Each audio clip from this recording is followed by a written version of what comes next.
Don't wait up. I'll probably be there until morning. Laura said it the same way someone might mention stopping by the grocery store. Casual. Almost distracted. We were standing in the kitchen of our small apartment in Portland, not far from the river.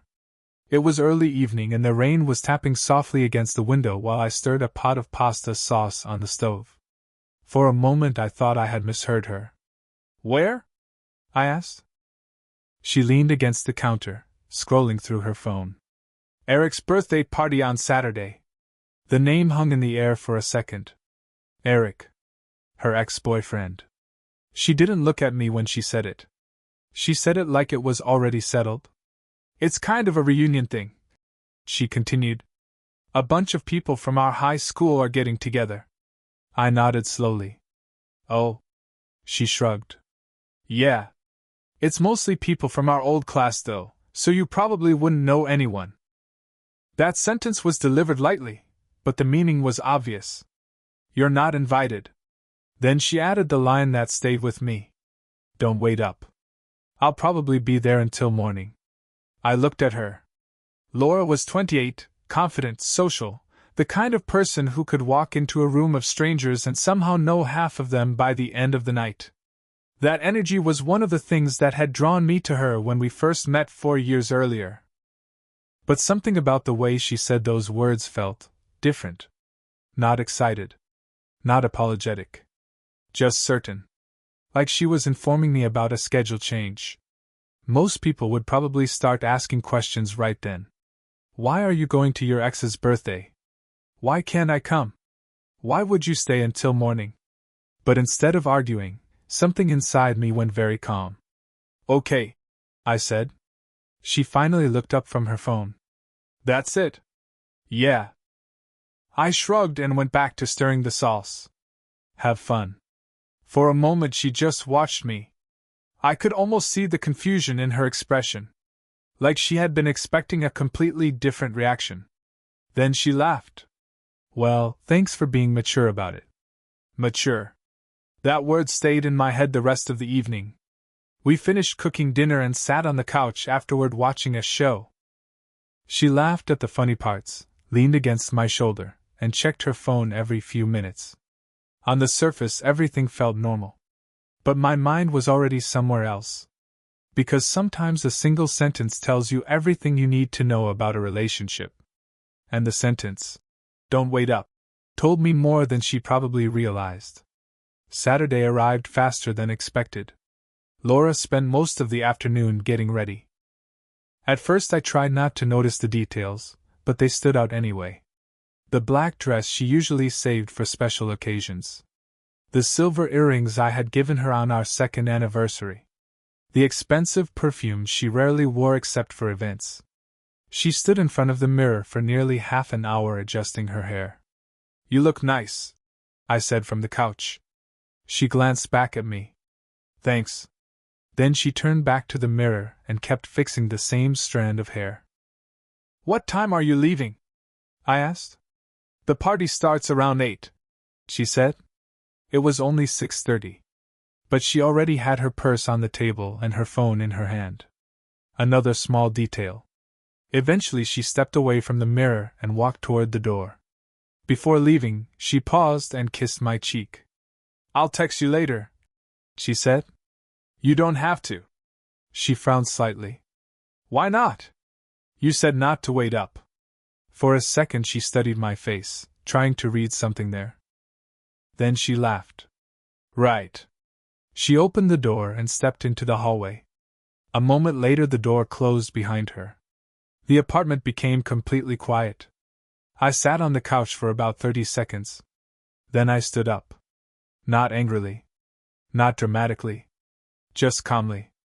Because the truth was, I wasn't waiting up.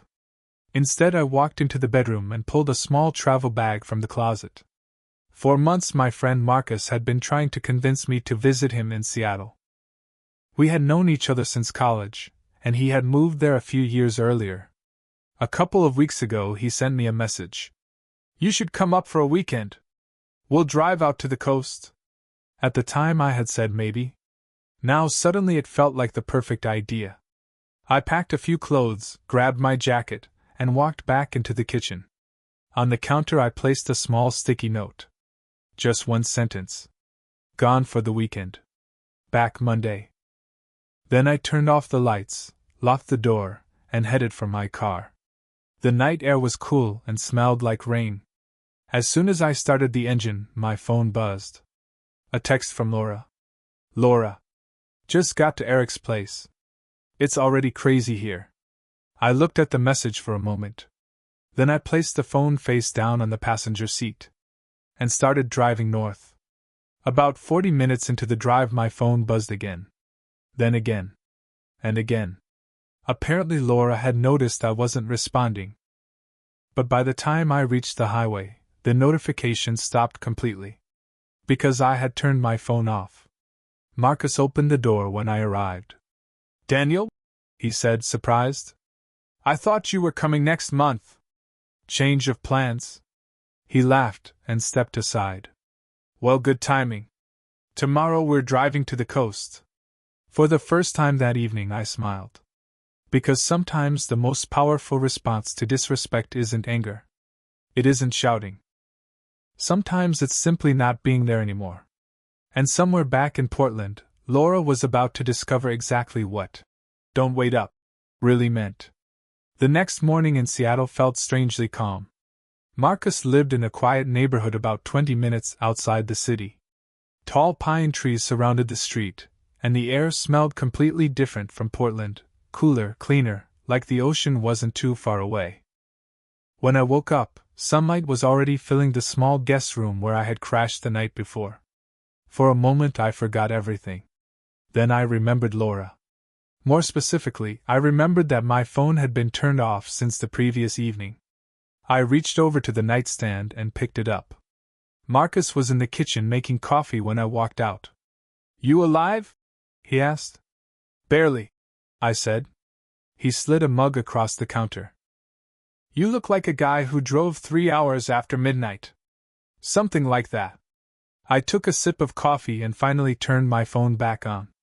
It buzzed immediately. Then again. And again. Marcus raised an eyebrow. That bad? I glanced at the screen. 23 notifications. Mostly from Laura. I opened the messages slowly. The first few were annoyed. Laura. Why aren't you answering? Then. Are you seriously ignoring me right now? Then. Okay, wow. Very mature. I kept scrolling. Around midnight the tone changed. Where are you? Then. Did you go out or something? Then the messages became closer together. Daniel? Hello? Your car isn't here. Marcus leaned against the counter watching my face. So?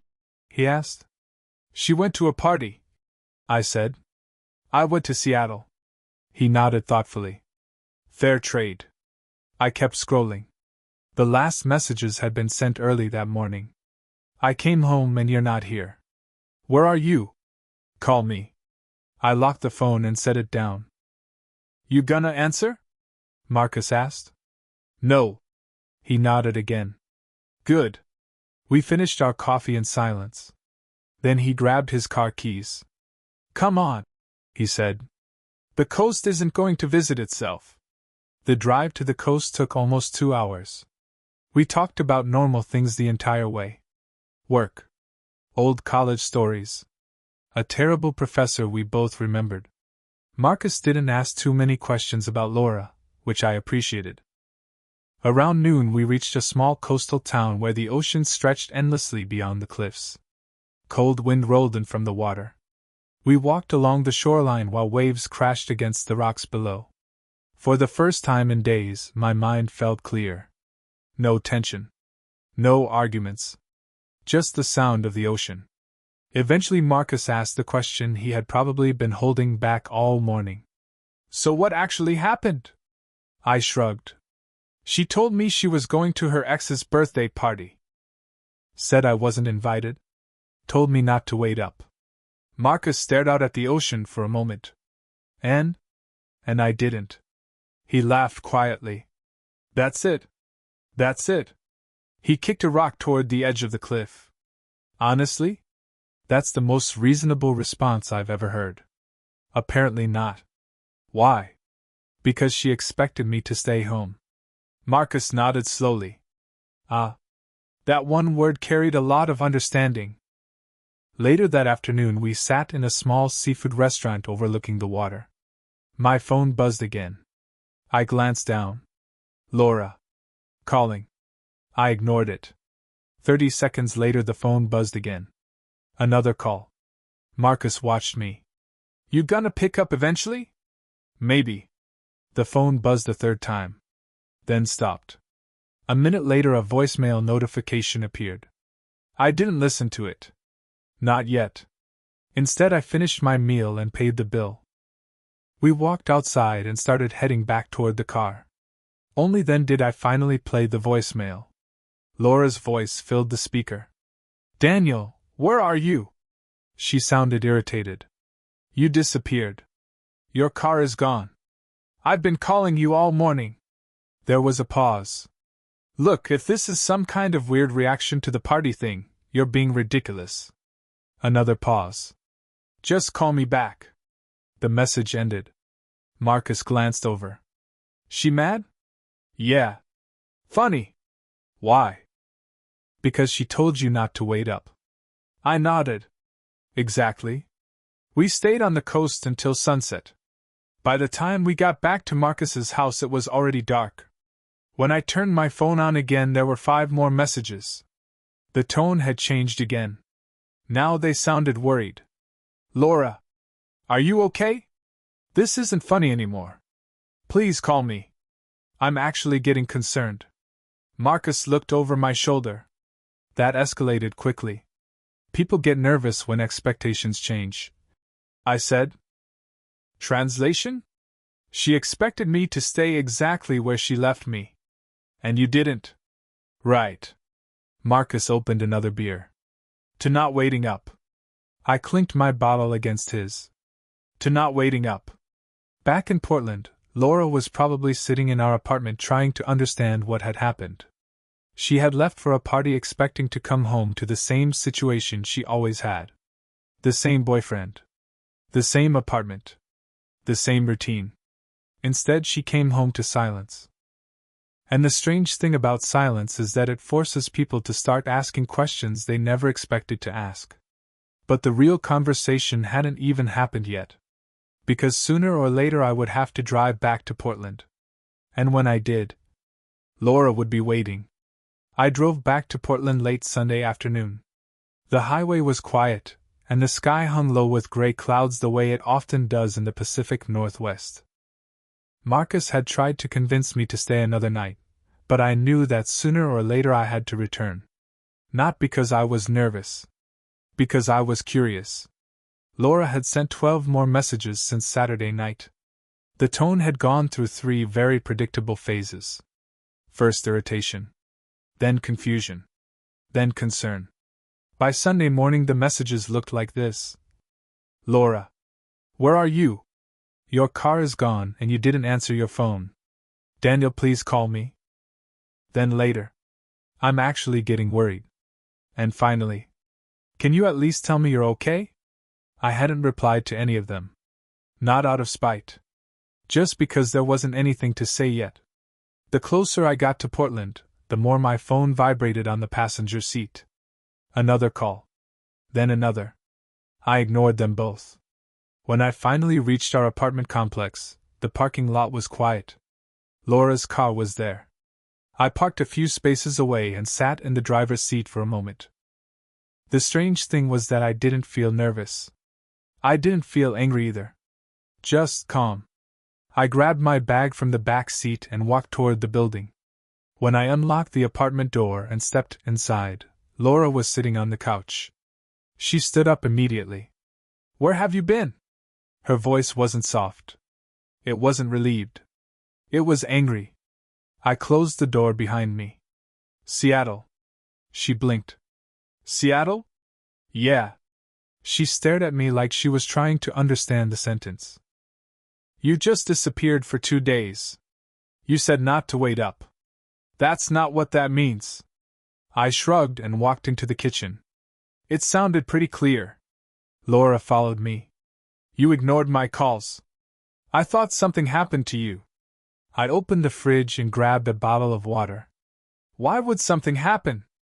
Because you vanished. I left a note. She froze. A note? On the counter. She walked into the kitchen and saw it immediately. The yellow sticky note was still there. Gone for the weekend.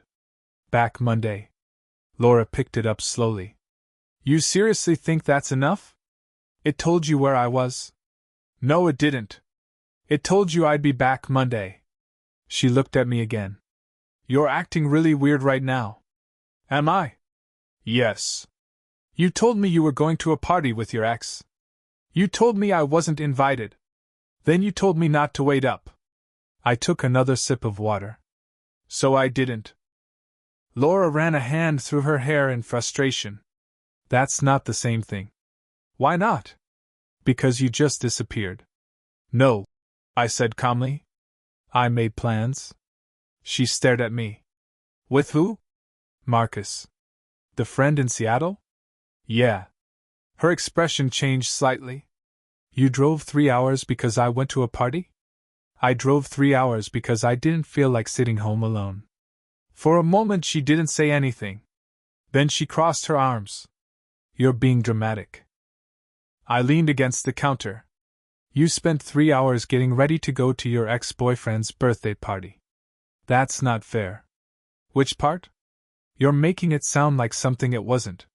What was it? A reunion. With your ex. With people I grew up with. I nodded. And I wasn't invited. That's not what I said. You said I wouldn't know anyone. That's different. Is it? Laura sighed loudly. This is exactly why I didn't want to argue about this. I didn't argue. You disappeared. I respected your instructions. My instructions? You said don't wait up. She looked at me for a long moment. Then something shifted in her expression. The anger softened slightly. Daniel, you know I didn't mean it like that. How did you mean it? I meant don't sit around worrying. I wasn't worried. Then why did you leave? Because you made it clear you had plans. And that bothered you. No, I said. It clarified things. She frowned. Clarified what? That we were operating under different assumptions. Laura shook her head. You're blowing this way out of proportion. Maybe. So you're mad. I'm not mad. Then what are you? I thought about it for a moment. Paying attention. That answer seemed to frustrate her even more. Nothing happened at the party, she said quickly. I didn't say something did. Eric even brought his new girlfriend. That must have been awkward. It was. She watched me carefully. You're not jealous? No. That seemed to confuse her. You're not upset? I'm evaluating. Evaluating what? Us. Laura blinked. Over a party? It wasn't the party. Then what? The expectation. What expectation? That I would stay exactly where you left me. The room went quiet. For the first time since I walked in, Laura didn't have an immediate response. And I could see something else starting to appear on her face. Not anger. Not confidence. Something closer to uncertainty. Because the situation she had expected when she came home from that party was no longer the one she found waiting for her. Laura stared at me like she was trying to solve a problem that suddenly had a different answer than she expected. For a moment neither of us spoke. The rain outside had started again, tapping softly against the window above the sink. The apartment felt smaller than usual, like the silence between us was taking up most of the space. Finally she said, "You're seriously thinking about ending things over this?" I didn't answer right away. Instead I walked past her into the living room and set my bag down next to the couch. "I'm thinking," I said. "That's not an answer. It's the honest one." Laura followed me. Her arms were still crossed, but the confidence she had when I first walked in was gone. Now she looked more uncertain than angry. "You're acting like I betrayed you." "I didn't say that."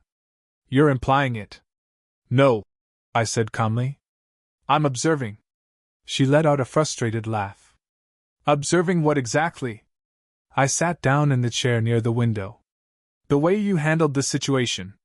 What situation? The one where my girlfriend got dressed up for her ex-boyfriend's birthday party. Laura rolled her eyes. Oh my God, you're still stuck on that. I'm not stuck, I said. I'm paying attention. That's the same thing. It's not. She paced across the living room, then turned back toward me. Nothing happened. I believe you. That answer caught her off guard. You believe me? Yes. Then why are we even having this conversation? Because it's not about what happened at the party. Then what is it about? It's about what you expected from me. Laura frowned. What does that even mean? It means you assumed I'd stay here. So you assumed that no matter what you did, I'd still be exactly where you left me. Her eyebrows pulled together. That's ridiculous. Is it? Yes. Then why were you so surprised when I wasn't here? She opened her mouth to answer, then stopped. That hesitation said more than anything else she could have said. Laura looked away first. That's different, she muttered. How? Because couples don't just disappear. I didn't disappear. You drove to another city. For the weekend. Without telling me. I left a note. A sticky note. It communicated the necessary information. She shook her head. This is insane. No, I said quietly. This is clarity. Clarity about what? About expectations. Laura sighed heavily and dropped onto the couch. You're exhausting right now. Maybe. Most people would have just said they were uncomfortable with the party. I wasn't uncomfortable with the party. Yes, you were. No, I said again. I was uncomfortable with the assumption. What assumption? That my role was to wait. Her eyes snapped back to mine. That's not fair. Isn't it? No. You said don't wait up. That doesn't mean disappear for 2 days. It means don't wait. That's not how people use that phrase. It's exactly how you used it. Laura rubbed her temples. You're twisting my words. I followed them. That's not the same thing. It is if you say exactly what you mean. She looked at me again, searching for some sign that this was a temporary argument that would eventually resolve itself. But the longer the silence stretched, the clearer something became. I wasn't escalating. I wasn't angry. And I wasn't apologizing. That seemed to unsettle her more than anything else.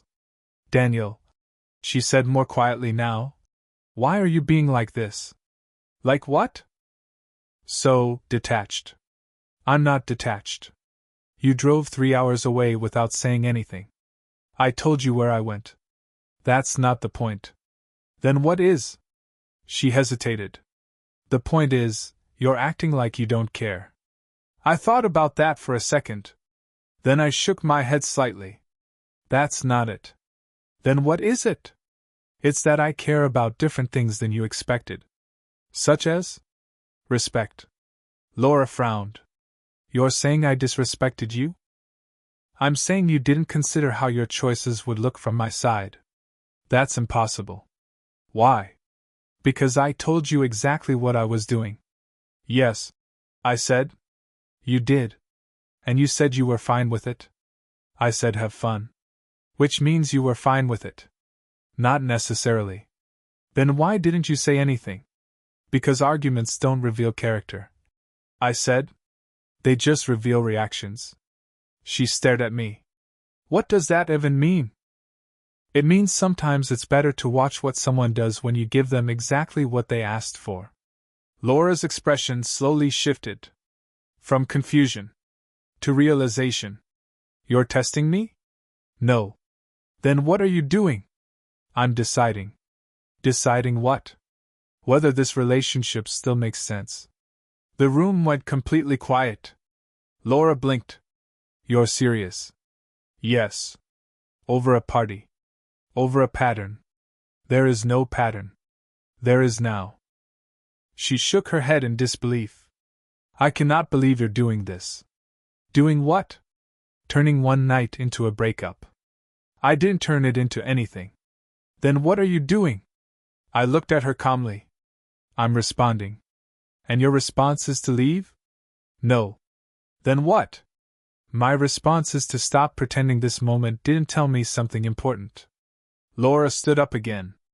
And what exactly did it tell you? That we see this relationship differently? How? You see it as something stable enough that you can push boundaries and expect nothing to change. And you? I see it as something that depends on mutual respect. She stared at me for several seconds. Then she said quietly, So what happens now? I leaned back in the chair and met her eyes. That depends on what you do next. And for the first time since the argument started, Laura looked genuinely unsure. Laura stood in the middle of the living room like someone who had just realized the ground under her feet wasn't as stable as she thought. For several seconds she didn't say anything. The rain outside had grown heavier, and the quiet rhythm against the windows filled the silence between us. So, she said finally, you're putting the entire relationship on hold because I went to a birthday party. That's not what I said. Then what did you say? I said what happens next depends on what you do. Laura exhaled slowly, like she was trying to regain control of the conversation. You're acting like I crossed some huge boundary. You might have. Might have? Yes. She shook her head. This is unbelievable. Why? Because nothing actually happened. I know. Then why are we even talking about this?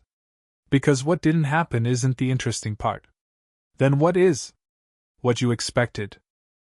Laura frowned again. You keep saying that. Because it matters.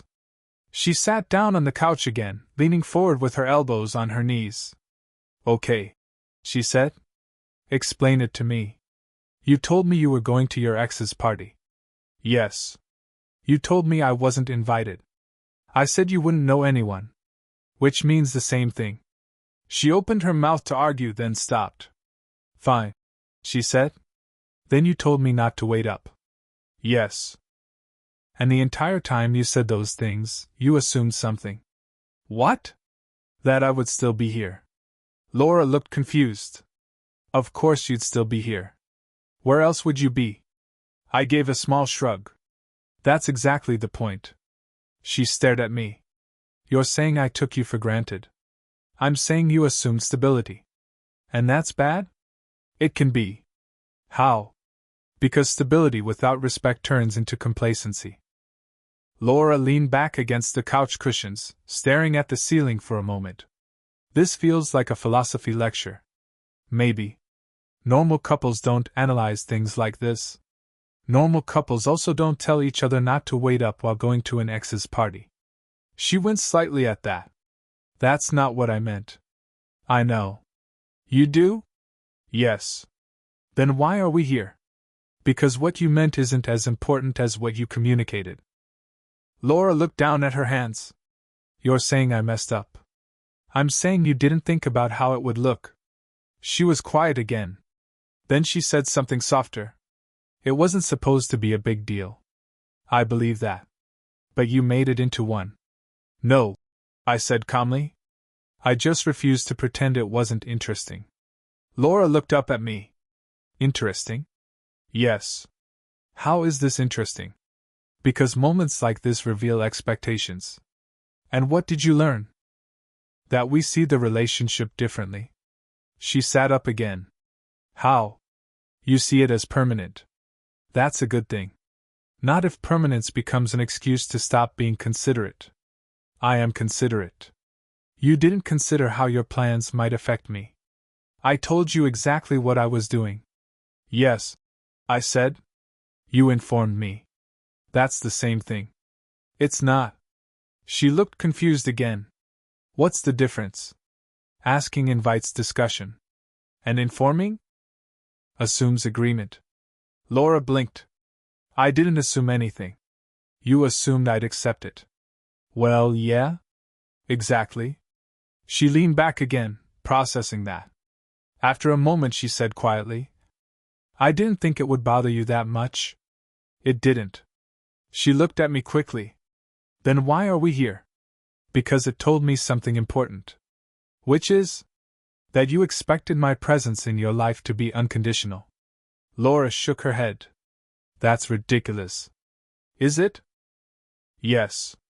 Then imagine the reverse. What do you mean? Imagine I told you I was going to a party hosted by my ex-girlfriend. She said nothing. And imagine I told you that you weren't invited. That's different. Why? Because. She stopped. Because what? She hesitated. Then admitted quietly. Because it would feel weird. Exactly. Laura looked away again. For the first time since the conversation started, she seemed less defensive. I didn't think about it that way, she said. I know. I just thought it wasn't a big deal. It wasn't, I said. Then what is the big deal? That you expected me to stay exactly where you left me. Laura looked back at me slowly. And you didn't? No. Instead you left. Yes. And now you're questioning the relationship. Yes. She exhaled slowly. That feels extreme. Maybe. But sometimes extreme clarity comes from small moments. Laura was silent for a long time. Then she asked the question that had been hanging in the air since the beginning. So what are you going to do? I looked at her calmly. I already told you. You're deciding. Yes. And how long does that take? I shrugged slightly. That depends on what happens next. Laura looked down at the floor again. Then she said something very quietly. I didn't expect this. I know. She lifted her eyes to mine again. But now that we're here. Her voice faltered slightly. What exactly do you want from me? Laura's question hung in the air. What exactly do you want from me? For a moment I didn't answer. Not because I didn't know, but because the answer sounded simpler than the situation that led to it. I want honesty, I said. I've been honest. Not exactly. She frowned. What do you mean? You were honest about going to the party, I said. But you weren't honest about what you expected from me. Laura crossed her arms again, but this time it looked less defensive and more uncertain. And what did I expect? That I'd stay here, I said. That I'd accept the situation and nothing would change. She looked down at the floor. I didn't think you'd leave for the weekend. Exactly. Laura sat quietly for a moment. Then she asked softly, So what now? I met her eyes. Now I need to know whether you understand why that matters. Laura didn't answer immediately. Instead, she leaned back on the couch and stared at the ceiling again, like she was replaying the last few days in her head. After a long silence, she finally said, I think I do. Think? She looked at me. I assumed you'd just be there. No matter what. That's what I noticed. And when you weren't, she said slowly, it scared me. That was the first honest sentence she had said all evening. Why? I asked. Because it made me realize something, she admitted. What? That maybe I stopped treating the relationship like something that could actually end. The room went quiet again. I nodded once. That's closer to the point. Laura studied my face carefully. So, are we already done? I thought about that question longer than any other she'd asked. No, I said. But we're at the moment where it could go either way.